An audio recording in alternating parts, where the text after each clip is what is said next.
रात के 2 बज रहे थे। सड़क पर बस हवा की सरसराहट और कभी-कभी दूर किसी कुत्ते के भौंकने की आवाज सुनाई दे रही थी। राजीव अपनी पुरानी कार में लंबा सफर तय कर रहा था।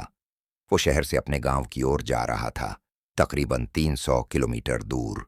उसका फोन नेटवर्क से बाहर था और जीपीएस भी कई बार रुक रुक कर चल रहा था।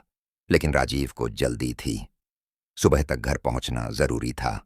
रास्ता शांत था, पर जैसे जैसे वो आगे बढ़ रहा था, उसे ऐसा लग रहा था कि सड़क थोड़ी अजीब है।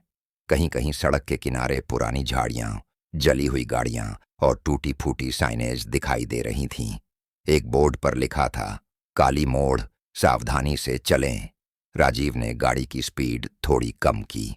उसके मन में एक अनजाना डर बैठ गया था। करीब 5 मिनट बाद उसे सड़क के किनारे एक आदमी दिखा, हाथ हिलाते हुए। सफेद शर्ट, धूल से भरा चेहरा और आंखों में अजीब सी थकान। राजीव ने कार रोकी और खिड़की नीचे की। कहाँ जाना है भाई? उस आदमी ने बस इतना कहा। बस काली मोड़ तक छोड़ दो। राजीव ने सिर हिलाया और दरवाजा खोल दिया। वो आदमी पीछे की सीट पर बैठ गया। कुछ देर तक दोनों चुप रहे। फिर राजीव ने पीछे देखा। वो आदमी खिड़की से बाहर देख रहा था, मानो किसी को ढूंढ रहा हो।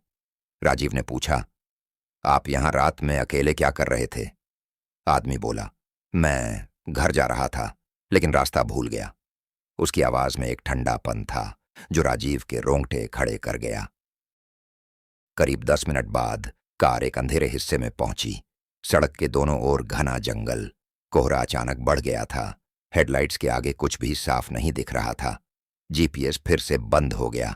अचानक पीछे से वो आदमी बोला, बस यही है काली मोड़। राजीव ने गाड़ी रोकी। मोड़ सच में डरावना लग रहा था। कोहरा, टूटी रेलिंग और नीचे गहरी खाई। राजीव पीछे मुड़ा, पर सीट खाली थी। वो हैरान था। अभी कुछ पल पहले जो आदमी पीछे बैठा था, अब गायब था।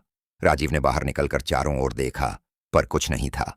सिर्फ हवा की ठंडी लहरें और झाड़ियों में हल्की सरसराहट।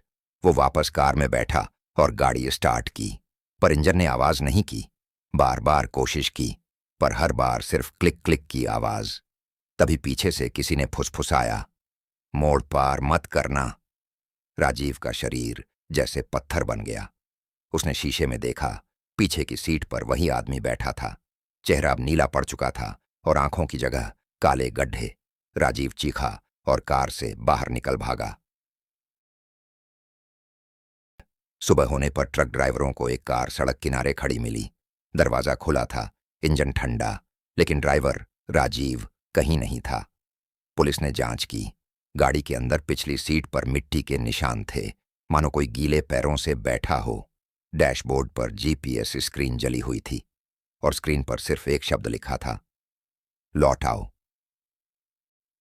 3 दिन बाद राजीव का भाई पुलिस थाने पहुंचा।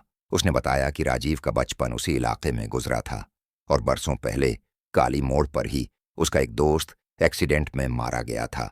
लोग कहते हैं तो उस रात के बाद से हर साल उसी तारीख को कोई ना कोई वहां गायब हो जाता है। कहा जाता है कि वो आदमी जो लिफ्ट मांगता है, असल में वही है जो सालों पहले मर गया था। और 3 महीने बाद एक नई रिपोर्ट आई। एक कार फिर से उसी जगह से नीचे गिर गई थी। कार में कोई नहीं मिला, बस पिछली सीट पर किसी के हाथ के निशान और डैशबोर्ड पर वही लिखा हुआ, काली मोड़, अगला टर्न। अगर कभी रात के 2 बजे तुम्हारा रास्ता उस पुराने हाईवे से गुजरे और कोई अजनबी लिफ्ट मांगे, तो रुकना मत, वरना शायद तुम भी उसी मोड़ पर गुम हो जाओगे। तो अंधेरों की कहानी को सब्सक्राइब करना न भूलिए, क्योंकि हर शनिवार रात को हम लेकर आते हैं एक नई डरावनी कहानी, जहां सन्नाटा भी बोल उठता है